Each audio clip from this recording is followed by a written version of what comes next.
근래 간첩 조직을 수사한다 하는 뉴스 들으셨죠? 그러고 보면은 한 몇 년 사이에 알카에다 조직이 국내에 진입했다. 또 최근에는 중국 비밀경찰서가 우리 한국 땅에 설치돼 있다.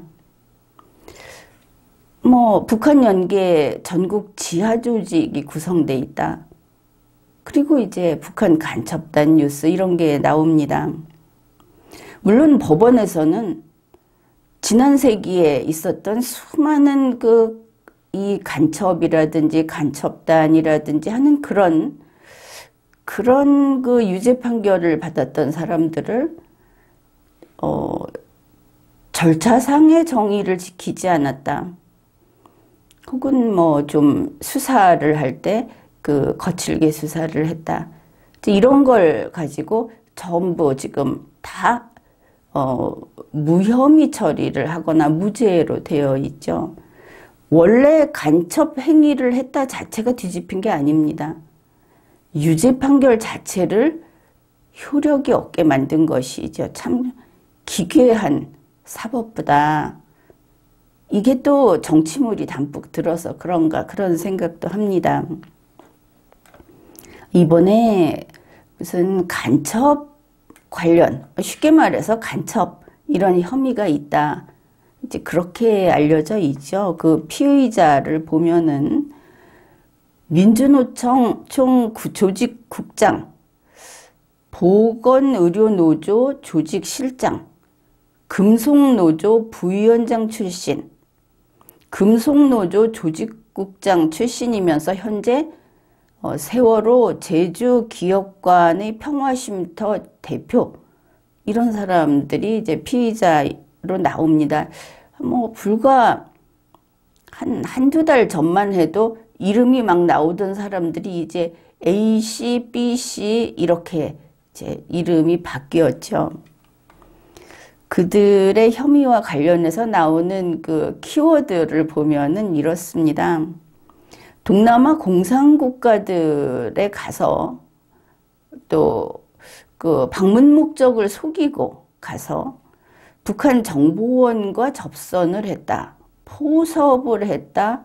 보안, 비밀통신, 하부조직원이 있다. 이런 용어들이 막 나옵니다. 우리로서는 아직도 그쪽 세계에서는 그냥 변함없이 구태의연하게 그러고들 있구나 이런 생각이 들죠. 이 정부가 수사를 하는 데 대해서 피의자 진영에서 이게 이제 진영별로 싸우지 않습니까? 사실이 아니고 그 진영에서 반응이 나왔는데 민주노총 측에서는 물론 우리가 예상한 대로 반발하고 있습니다.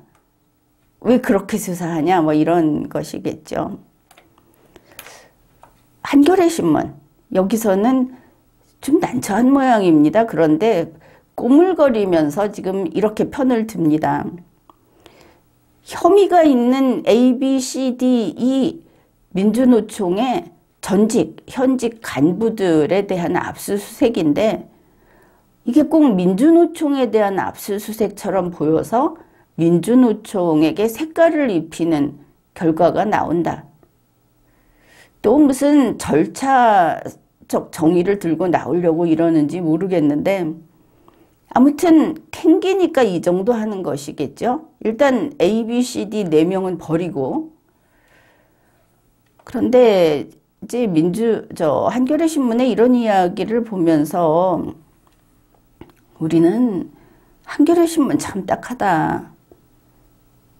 뭐하러 21세기까지 살아남았느냐 이런 생각까지 하게 됩니다.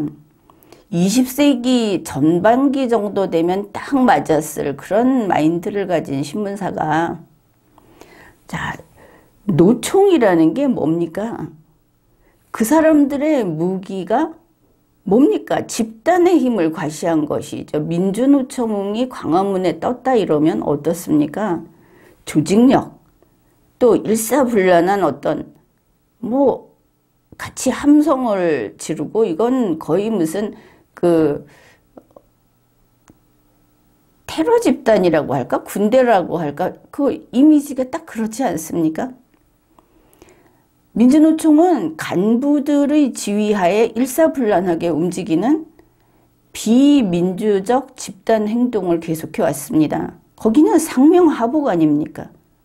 지금 이 세상에 초등학생도 교사의 말에 뺀질거리면서 지할 말 다 하는 이 세상에 민주노총은 일사불란하게 명령에 복종했다. 바로 그런 집단, 우리가 너무 잘 알고 있죠.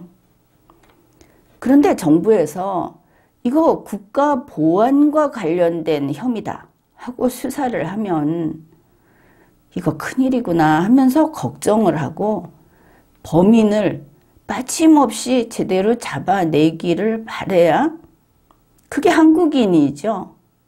그래야 한국 신문사 아닙니까? 그래야 한국의 단체입니다. 그런데 민주노총은 반발했습니다. 이거 벌써 시작부터 국민의 눈밖에 나기로 작정을 한 거냐. 지금은 한겨레 신문도 노동계의 행동대원도 자숙해야 할 때입니다. 파티는 끝났습니다.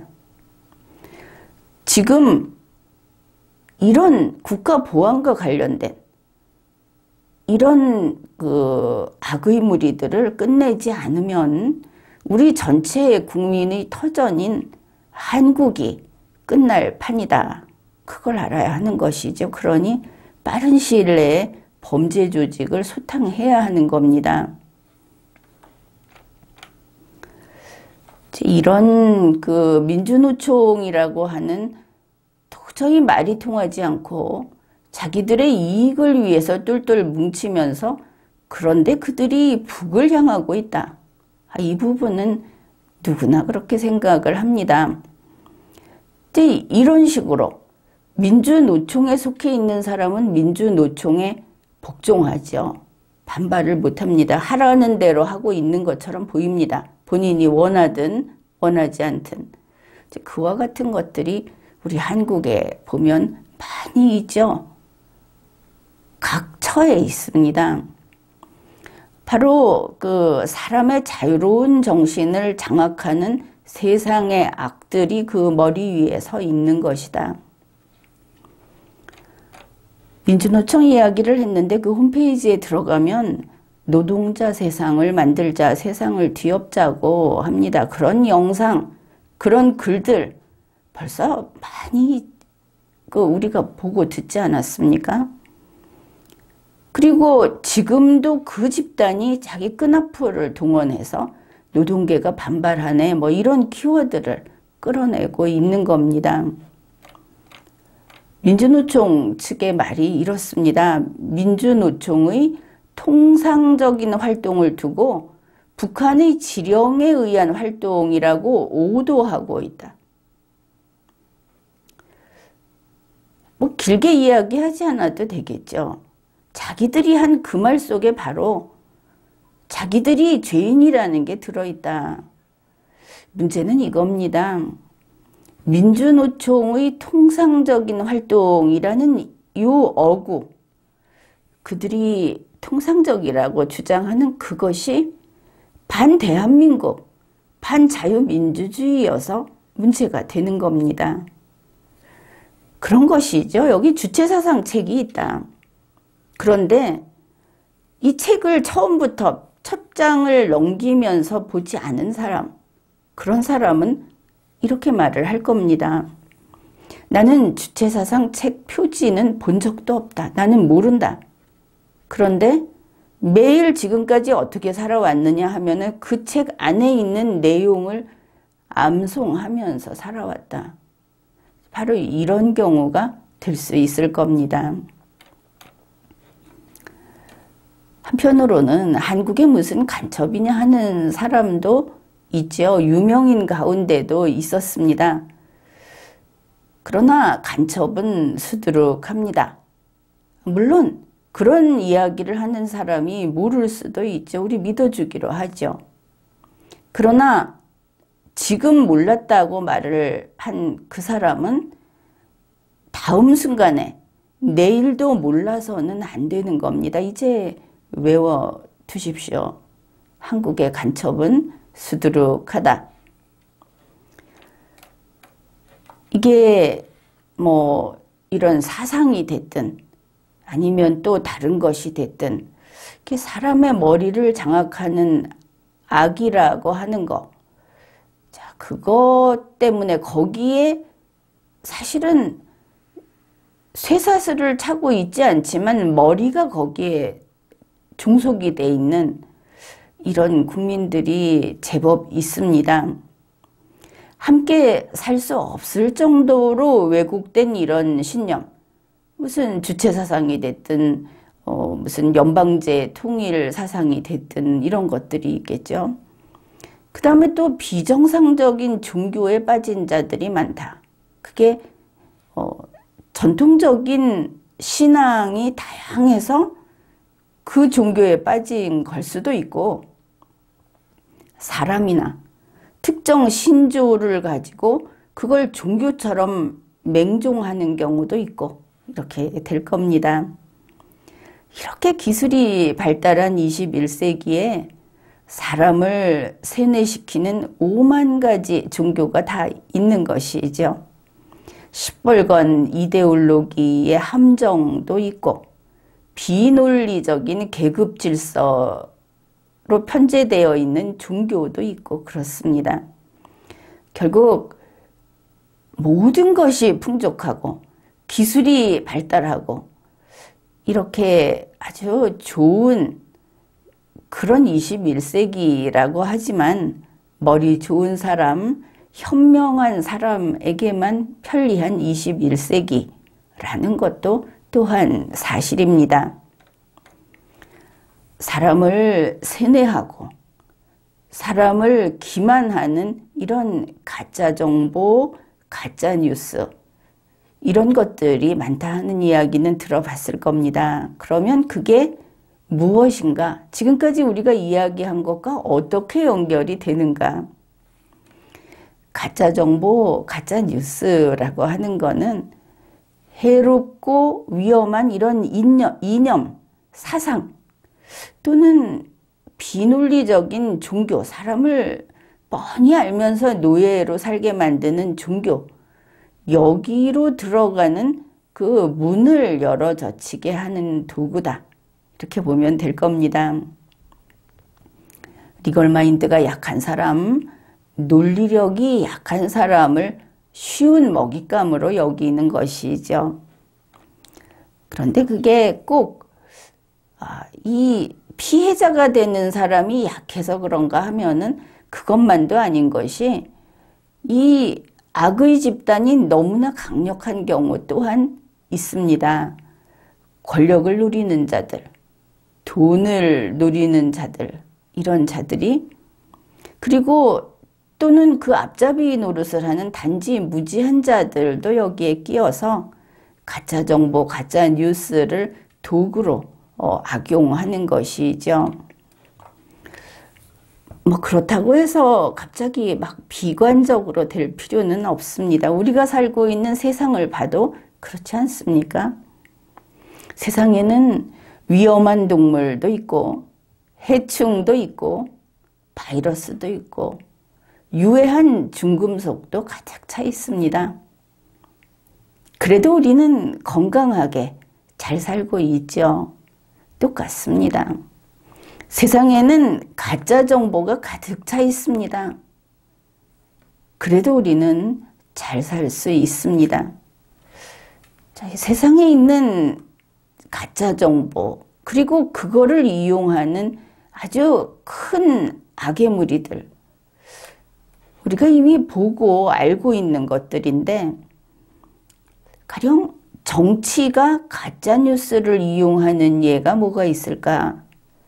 이거 시진핑의 중국, 바로 그 중공이라고 하는 거기서 이것을 잘하고 있습니다.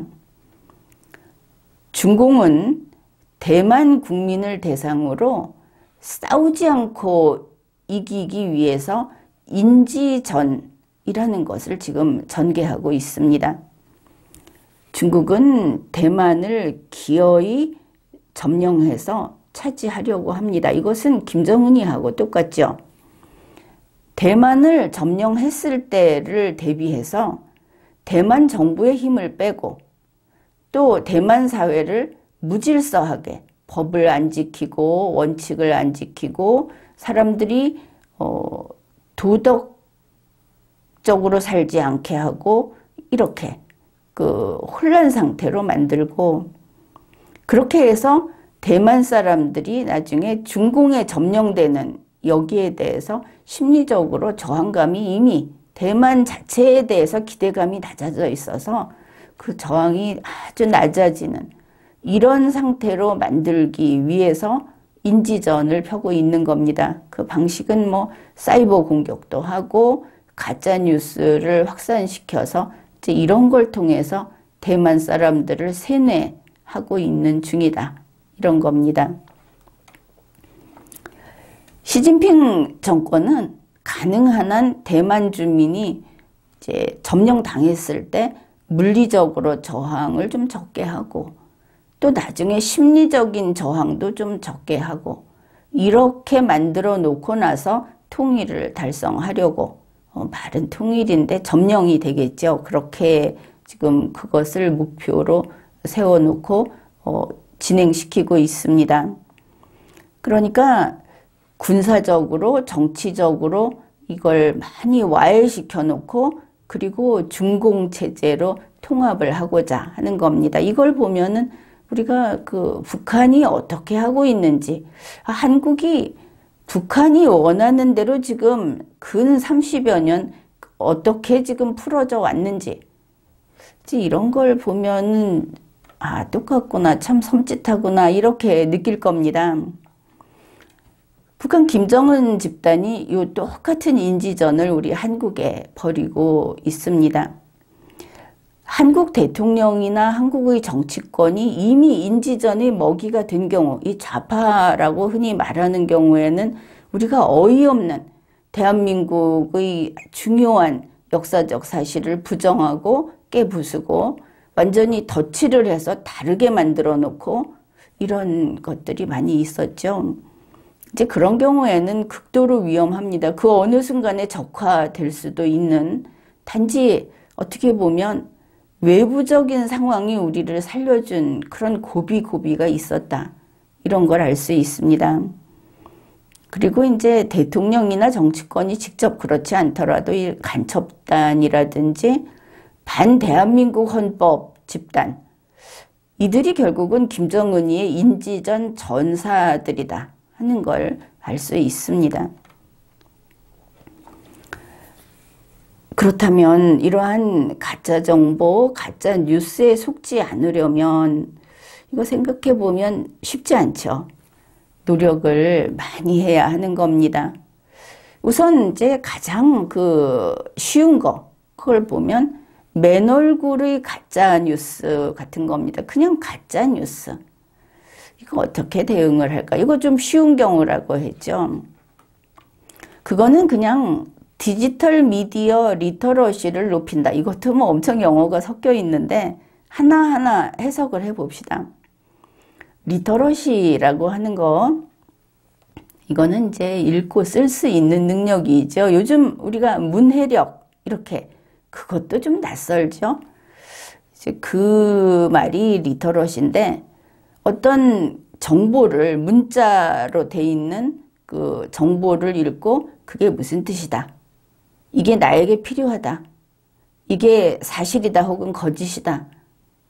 이런 거를 파악하는, 제대로 파악하는, 보여주는 대로 하지 않고 그걸 보고 자기에게 이게 필요한지, 버릴 것인지 취할 것인지를 제대로 판단할 수 있는 능력이 있는 거, 그거를 가리킵니다. 이거 이제 오늘날에는 상당한 수준을 요구하죠. 단순하지는 않습니다.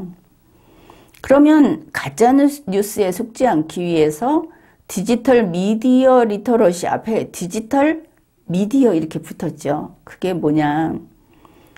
디지털 플랫폼에 쉽게 말해서 여러분이 스마트폰이나 컴퓨터로 인터넷에 접속을 해서 이런 거기서 여러 가지 그 미디어 매체를 접하게 되지 않습니까? 뭐 게시판도 여기 포함된다고 봐야 하겠죠. 그런 활동을 하면서 정보를 찾았을 때 그게 쓸모 있는지, 그 정보의 의미가 뭔지 이거를 평가하고 또 그게 사실인지 거짓인지 그 정보를 이것과 저거를 합친 다음에 나에게 쓰면 좋겠다. 이렇게 조합하는 능력이 있는지 이런 것들을 디지털 미디어 리터러시 혹은 디지털 리터러시 이렇게 부릅니다. 이제 이게 있으면 그냥 초보적인 가짜뉴스에는 안 넘어간다. 그냥 이런 것이죠. 뉴스를 탁탁 넘기면서 이거는 필요 없어. 이거는 가짜야. 이거 그럴 리가 없지. 이렇게 읽어낼 수 있게 된다는 겁니다. 이게 가장 쉬운 경우. 그 다음에는 이제 조금 어려운 건데 정치 시사의 경우에는 이 뒤에 있는 자들의 이해관계가 좀 더 강력하죠. 그래서 가짜뉴스가 가짜뉴스 주제에 상대방이 가짜고 나는 진짜다 하고 팩트체크 가면을 쓰고 나타납니다. 아니면 이게 어느 책에 있다. 어느 유명인이 그랬다. 이렇게 가짜, 그럴싸한 근거를 갖다 댑니다. 이런 경우가 아주 많다. 근데 이게 나하고 무슨 상관이냐 이렇게 생각할 수 있는데 여러분 모두 스마트폰 가지고 SNS 이용하지 않습니까? 그리고 어느 날 보면 여러분이 누가 이랬대. 뭐 쉽게 말해서 이재명이 이랬대. 이재명 저 나쁜 사람이야. 윤석열이 이랬대. 윤석열이 참 잘했어.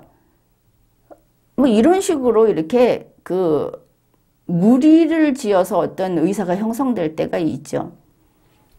그런데 여러분이 나는 이재명 팬이 아니야. 나는 윤석열 팬이 아니야. 이러면서 그러니까 어느 진영에도 속하지 않았다고 생각하고 있었다고 합시다. 그런데 그 그룹 어딘가에 동조하고 좋아요를 누르고 있었다면 자기도 모르게 바로 이런 정보전에 참가하고 있는 거다. 이미 전투원이 돼 있는 거다. 이런 뜻입니다. 이런 싸움을 하고 거기에 앞장을 서는 사람들, 이런 사람들도 있고 한데 그게 전부 사람일까? 여러분이 유튜브를 보면서 요즘에는 얼굴 안 나오고 목소리만 나오는 유튜브 아니면 지면만 보이는 유튜브 이런 것도 있죠. 이제 그게 전에 같으면 좀 특이한 방식이랄 수 있는데 지금은 그게 사람이 운영하지 않는 경우가 많다고 하죠. 그뿐이 아닙니다. 실생활을 보여주고 정말 사람이 하는 것처럼 보일 때 이 사람들이 전에는 그랬죠. 원고 보고 읽는 거냐? 그런데 지금은 멀쩡하게 사람으로 보이는 그 사람이 사람이 아닐 수 있다. 그냥 우리가 보는 건 사실은 영상이지 않습니까? 영상이 진짜 영상이더라. 이런 게 지금은 다수다. 이거를 생각해 봐야 합니다. 좀 머리가 복잡하죠. 자기의 무슨 가족도 보여주고 자기 얼굴도 보여주고 그래서 저 사람은 어디서 뭐 하는 사람이래. 막 이렇게까지 우리가 알게 되는 그 인물이 실제로는 AI가 만들어낸 그런 인지전의 전사일 수 있다 하는 겁니다. 많습니다, 이게. 그러면 어떻게 가짜를 알아낼 수 있을까? 그가 AI가 만들었느냐 이게 아니고 지금 가짜 정보, 가짜 뉴스로 사람들을 조종하려고 하는 이제 거기에 어떻게 하면 속지 않을 수 있을까? 그 이야기입니다. 그걸 구체적으로 요런 사진이 나오면 요렇게 찾아보고 이렇게 설명을 하는 방법도 있겠지만 지금은 그냥 두 가지만 이야기를 하겠습니다. 가짜 정보는 이미 속이 부글부글하는 사람, 그런 사람들의 불안과 분노를 부추기고 그런 사람들의 정치적인 감정을 배가시키는 그런 방식으로 접근을 합니다. 예를 들어서 우리 대중이, 여러분이 박근혜 전 대통령을 걱정하고 그와 관련된 어떤 처분에 분노하고 할 때 그런 식으로 접근을 한다는 것이죠. 이미 분노하고 있는 사람들. 혹은 문재인 대통령에 대해서 지지하고 혹은 조국 씨에게 지지하고 혹은 반대하고 하는 이런 경우에 가짜 정보는 양쪽에 다 쉽게 접근을 합니다. 그러니까 첫째 이걸 알아볼 방법은 뭐냐 하면 스스로 어떤 사회적인 이슈 때문에 불안하거나 또 내가 화가 나거나 혹은 슬픔에 빠져 있을 때 정보가 아니고 정보라든지 사실이라고 하는 것은 감정을 건드리지 않습니다. 그래서 좀 멋이 없죠. 맛도 없습니다. 그런데 아주 내 속에 들어와 본 것처럼 그 상처에 소금을 뿌리는 감정적인 미디어. 박근혜 대통령 얼마나 슬프고 가슴이 아프냐 이러면서 울 듯이 하는 이런 거. 다른 경우도 있을 텐데. 이런 감정적인 미디어, 또 불안을 막 증폭시키는 금세 무슨 하늘이 무너질 듯이 그러면서 아주 자극적인 소문. 이런 것을 보여줄 때는 가짜 쪽이다. 이렇게 일단 봐도 손해는 없습니다. 그 경우 어떻게 하느냐? 일단 그곳을 떠나라. 그리고 가짜인지 확인을 해라. 이렇습니다. 기쁨이나 슬픔이나 이런 감정을 흔드는 정보를 접했을 때, 이게 이제 두 번째입니다. 첫 번째는 내가 이런 상태일 때 거기에 막 동조해주는, 그래서 내가 분노하고 나도 모르게 돌멩이를 들고 누군가에게 그걸 던지고 싶게 만드는 이거 정상 아니다. 그 얘기를 했고, 이제 두 번째입니다. 사람이 뭐 때문에 뭐를 간절히 원합니다. 그리고 어떤 것일 때 기뻐합니다. 그런 감정을 흔드는, 물론 슬픔도 마찬가지가 될 수 있는데, 그런 감정을 흔드는 정보에 접했을 때 이게 사실인가를 그럴수록 냉정하게 확인을 해야 하는 겁니다. 사람들이 자기가 바라는 소식이 딱 나오면 이상하게도 의심 없이 나이스 하면서 그냥 믿어버립니다. 이게 참 쉽게 넘어가는 경우입니다. 가짜 정보는 바로 이런 허점을 노립니다. 그래서 만일 여러분이 특정 정치인의 팬이라면 앞에 이야기했듯이 지금 누구누구 있죠. 그러면 이 인지전 전사 입장에서 이 사람은 참 딱이다 이러면서 매력적인 먹잇감으로 여기게 됩니다. 그래서 이런 경우를 생각해 보면 어떻게 해야 하느냐. 방법이 또 간단합니다. 여러분은 무조건 정치인을 찬양하는 찬양대에서 내려와야 하는 겁니다. 아니 이런 말이 나하고 무슨 상관이야? 이렇다면 최소한 이것만큼은 인정을 하자. 여러분이 나는 저 정치인을 잘 알아. 정치인 생일도 기억해. 이렇다 합시다. 그러나 그 정치인은 여러분의 생일을 기억한다든지 여러분이 좋아하는 것을 기억하고 더구나 그거를 채워주겠다는 생각은 전혀 안 한다. 이거를 매 순간 자각해야 합니다. 여러분은 노예가 아니기 때문에 정말 기브 앤 테이크가 안 되면 갖다 바칠 이유가 없죠. 그게 좋다면 그러면 나도 할 말이 없습니다. 갖다 바치는 걸로 그런 인생으로 좋다면. 그게 아니라면 자기의 인생이 소중한 사람이라면 절대 사자 앞에 있는 정치인, 그 사자와 정치인 사이에 자기가 뛰어들어서 사자밥이 되지 말라.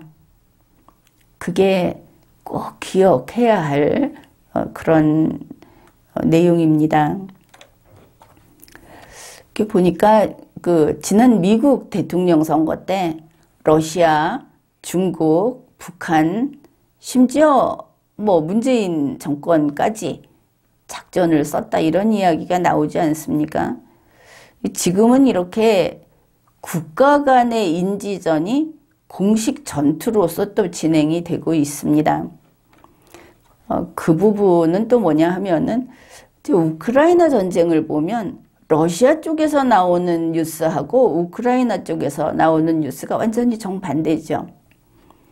또 전에 그 홍콩 사태 때 보면은 중공에서 나오는 뉴스하고 대만에서 나오는 뉴스가 또 정반대였습니다.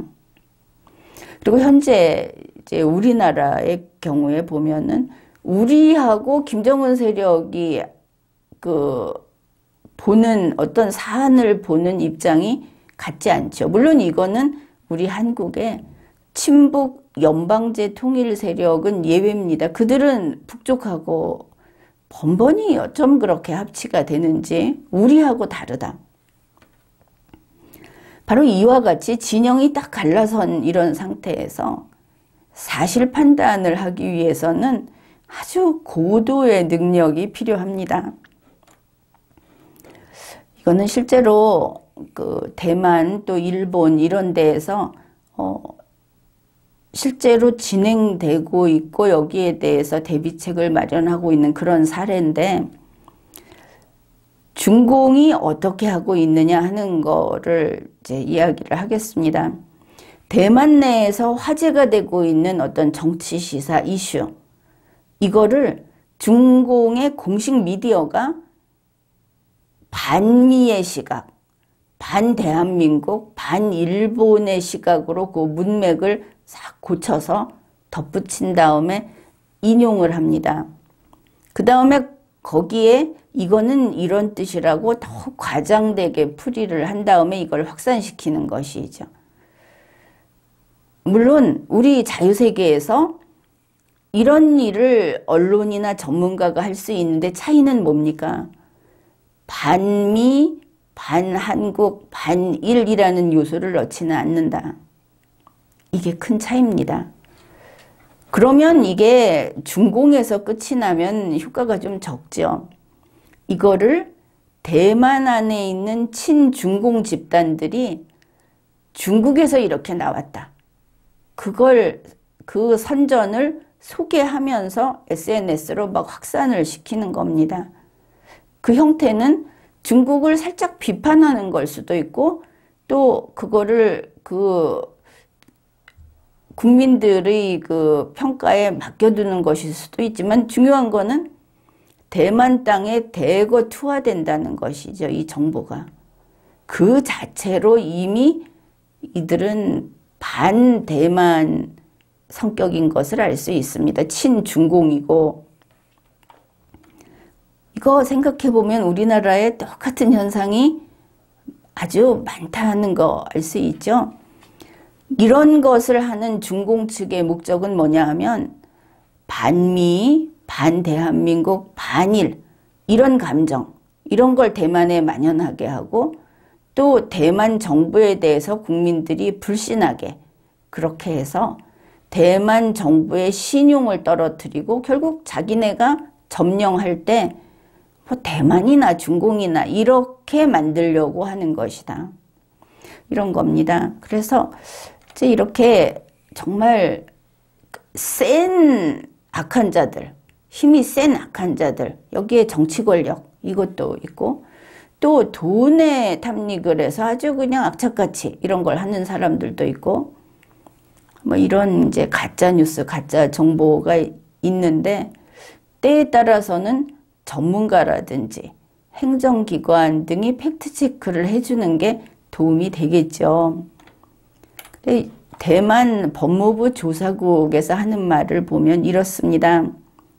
이게 선거 때만이 아니고 아주 그냥 늘상 대만 시사에 맞춘 가짜뉴스가 확산되는 경향을 이제 파악을 했다. 그래서 이 경우에 그 가짜뉴스를 정부가 제대로 조사를 하지 않으면 대만 사람들의 이 인식, 그거를 막 왜곡시켜버리고 마침내 그게 계속되다 보면 국가 안전도, 사회 안정도 파괴하게 된다. 그래서 가짜뉴스에 대해서 제대로 정리하는 작업을 때때로 한다. 이렇게 이야기를 합니다. 그런데 이거를 항상 그렇게 해야 할 것인가? 국민이 자율적인 국민인데 그건 그렇지 않겠죠. 바로 이와 같은 행정기관 등에서 하는 팩트체크는 국익을 보호하는 데 한정이 돼야 합니다. 이와 관련해서 우리 한국 정부에서 마치 언론하고 싸우듯이 팩트체크 페이지를 운영하고 있죠. 사실은 이렇습니다. 뭐 이런 것들 아닙니까? 그런데 근래에는 대통령실도, 전에는 대통령실은 이런 거 안 했었는데 윤석열 대통령실에서도 이런 페이지를 운영합니다. 사실은 이거밖에 없다 이렇게도 보이는데, 그러면 이게 뭐가 문제냐? 문제가 있습니다.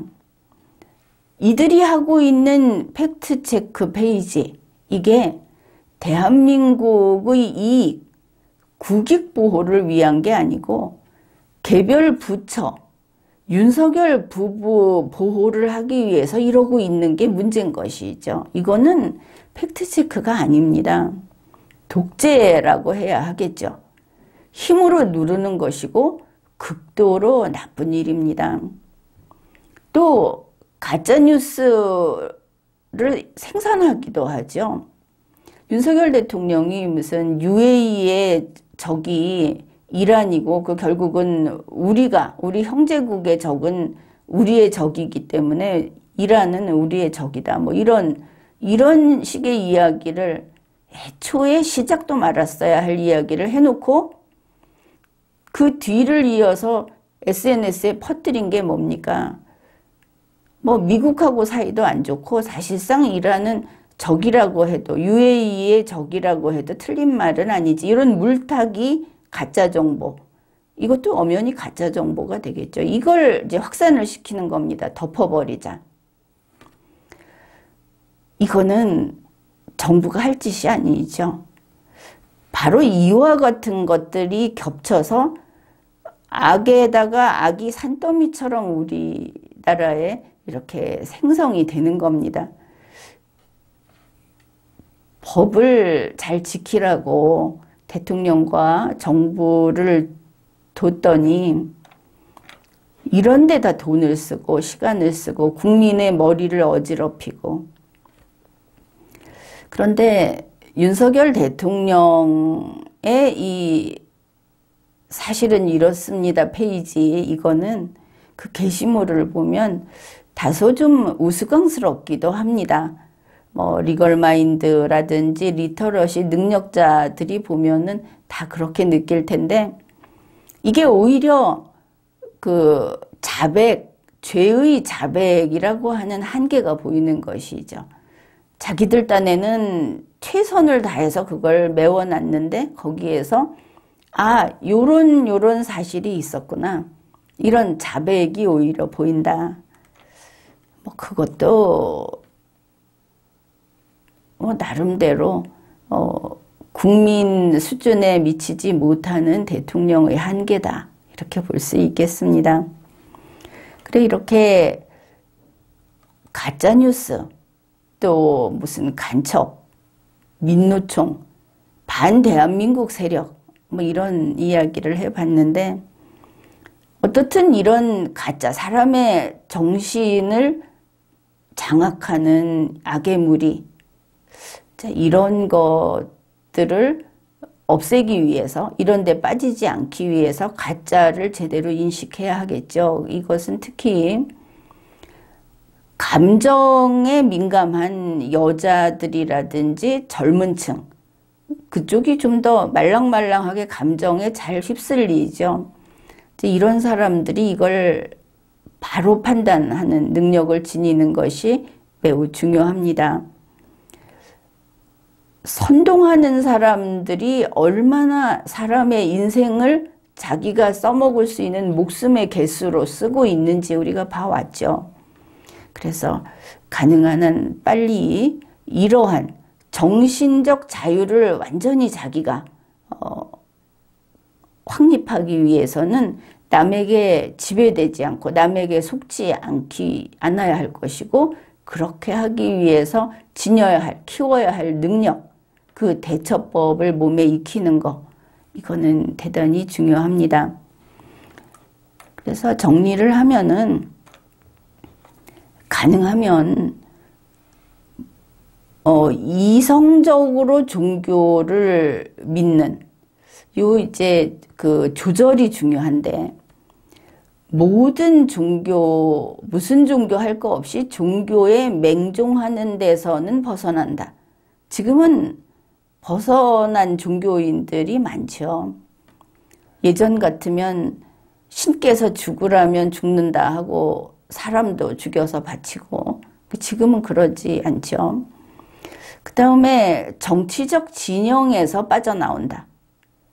또 리걸마인드, 리터러시 능력을 키운다. 이거는 리걸마인드 채널과 함께 하면 됩니다. 여기서 지금까지 저 많은 영상들을 보면서 대화하듯이 이렇게 영상을 보면서 이럴 땐 이렇게 이해하면 되고, 이런 말은 사실은 이런 뜻이었고, 또 국제관계는 이렇게 이 서로 주고받는구나, 이런 것들을 익히다 보면 이 능력이 향상이 되죠.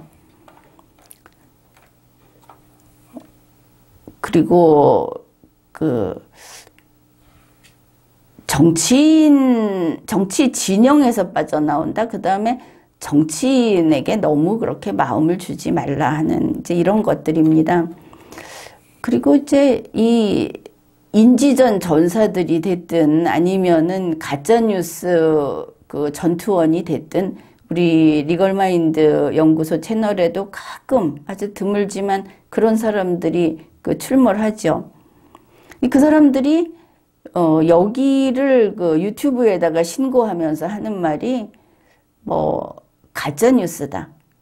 뉴스에서 못 보는, 특히 우리가 이제 그 예측을 한다든지 하는 것들을 가지고 뉴스에서 못 본 거를 이야기한다. 이렇게 이제 하고 또 그런 공격을 하는데, 이제 그 부분은 가짜뉴스 판별 그 교육을 하는 그런 곳에서도 요거는 지적을 해주고 갑니다. 이런 것이죠. 정치 시사에 대해서 분석을 하고 또 그것을 가지고 이제 앞으로의 일에 대해서 예측을 하고 할 때, 이 사람들이 따지는 게 뭐냐면, 지금 정치가 형편없다, 지금 대통령이 틀렸다, 잘못했다, 뭐 이런 식으로 현 정권을 비난했다. 그들에겐 이게 이제 용서할 수 없는 겁니다. 거기에 대해서 이제 세계 각국들이 이 교육을 시키면서 하는 말이 그것이죠. 그거는 논평이다. 가짜뉴스가 아니다. 그거는 전문가의 분석이다. 이렇게 이제 설명을 합니다. 그러니까 이들이 이 아주 그 정치적으로 누구 빠라고 하는 사람들은 참을 수 없지 않습니까? 그렇게 말을 합니다. 아무리 전문가라도 대통령을 비판하면 안 되지, 정부를 비판하면 안 되지 않냐, 이렇게 말을 합니다. 그러면 이제 일반적으로 대한민국에는 언론의 자유가 있다, 이렇게 말을 하겠지만, 이제 그렇게 소위 요즘 뭐라고 합니까? 뭐 얼마 전에 문빠, 그러다가 지금은 윤빠, 또 무슨 그 밖에서 하는 말로 대깨윤인가 뭐 이런 말도 하는데 말이 안 통하죠. 그래서 그런 사람들은 도리가 없습니다.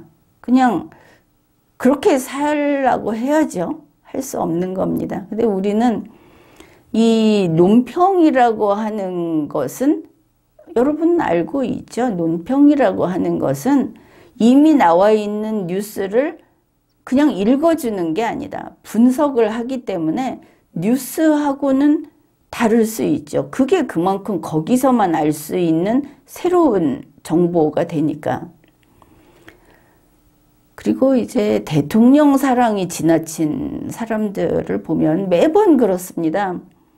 대통령 자기가 좋아하는 자기가 속해 있다고 여기는 진영의 대통령이 나오면 무결점이라고 주장을 하죠. 그거는 참 우리의 독특한 현상인가 싶기도 하고 아직은 여기가 그렇게 조금은 구태의연해서 그런가 싶기도 한데 뭐 이거는 누구에게나 해주고 싶은 말입니다. 민주당 지지자가 됐든 뭐 누가 됐든 선거 당일만 빼고 항상 모든 정치인은 감시 대상이다. 이거를 명심해야 한다.